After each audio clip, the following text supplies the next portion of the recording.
ప్రజల చూపు, ప్రజల స్వరం, నిజం మీ ముందుకు తీసుకువచ్చే మీ విశ్వసనీయ వార్తా వేదిక ప్రజావీక్షణం.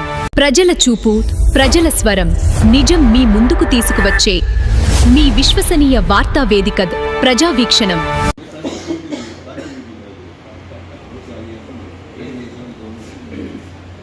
ఈరోజు మన తెలుగుదేశం పార్టీ ఇండియా కూటమి ప్రభుత్వం ఏర్పాటు చేసిన 10,600 పోస్టులు 3 నియోజకవర్గం డాక్టర్ సునీల్ కుమార్ ఆధ్వర్యంలో ప్రెస్ మీట్ జరిగింది.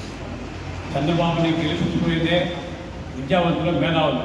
ఎందుకంటే వాళ్ళు చంద్రబాబు ముఖ్యమంత్రిగా ఉంటేనే మనకి ఉద్యోగాలు వస్తాయి, మన రాష్ట్రం బాగుపడుతుందని ఉద్దేశంతోనే అందరూ ప్రతిరోజు ఎన్ఆర్ఐ కూడా ఒక 2-3 నెలలు సెలవులు పెట్టి వచ్చి ఇక్కడ క్యాండిడేట్గా నిలబడి అందరి దగ్గర పేద ప్రజల దగ్గర ఓట్లు వేయించాడు.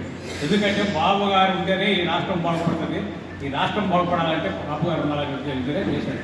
అందువల్లనే ఈరోజు జాబ్ మేళాలు కానీ అన్ని జరుగుతున్నారు. కానీ ప్రైవేట్ కంపెనీలు విపరీతంగా వస్తున్నాయి. పెద్ద పెద్ద మన గూడూరులో కూడా 12,000 ఎకరాలు ఇచ్చి ఏడు కూడా 2,000-3,000 కంపెనీ లక్షల కోట్లు పెట్టి ఏర్పాటు చేస్తారు సునీల్ కుమార్ గారు.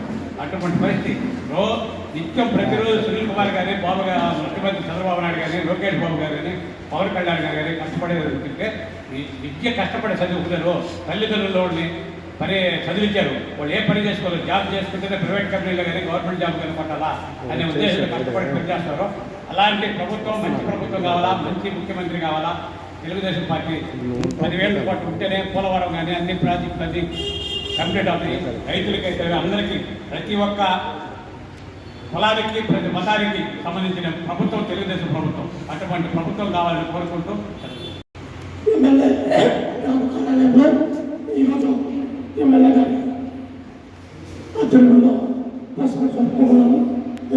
ముఖ్య కారణం జాబ్ మేళ.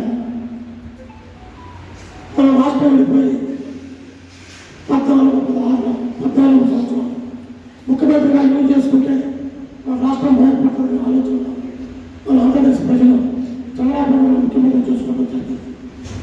ఆ కార్యక్రమంలో మన చంద్రబాబు నాయుడు గారు ఆంధ్రప్రదేశ్ డెవలప్మెంట్ చేయాలనే ఉద్దేశంతో టీఆర్ఆర్ సర్వీస్ కంపెనీలు తీసుకోవడం జరిగింది.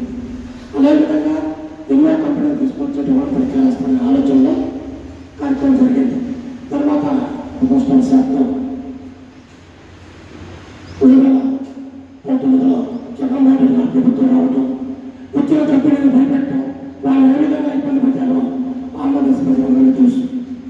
ఆ కార్యక్రమంలో ఈ 5 సంవత్సరాల జగన్మోహన్ రెడ్డి ప్రభుత్వం నిరుద్యోగం పెంచి రాష్ట్రాన్ని అభివృద్ధి పట్టించారు. తర్వాత ప్రజలు తెలుసుకొని పొరపాటు చేశారు మన ఆలోచనతో మళ్ళా చంద్రబాబు నాయుడు గారిని, కూటమి ప్రభుత్వాన్ని మళ్ళా అధికారంలో తీసుకురావడం జరిగింది. ఆ కార్యక్రమంలో చంద్రబాబు నాయుడు కానీ, లోకేష్ బాబు గారు కానీ ప్రపంచ దేశాలు మొత్తం తిరిగి ఎన్నెన్నో కంపెనీలు తీసుకొని వస్తున్నారు. ఇప్పుడు ఈ ఉగాది సందర్భంగా ఇంచుమించు 10,000 ఉద్యోగాలు తీసుకొచ్చి జాబ్ ఇస్తున్నారు. వివిధ శాఖల అందరికీ సంబంధించి ఉద్యోగాలు వస్తున్నాయి. ఇంకా మనం 3 సంవత్సరాలు టైం ఉంది. ఈ లోపల కూడా ఇంకా ఎన్నెన్నో కంపెనీలు తీసుకొచ్చి ఇంకా ఉద్యోగాలు కల్పిస్తారు.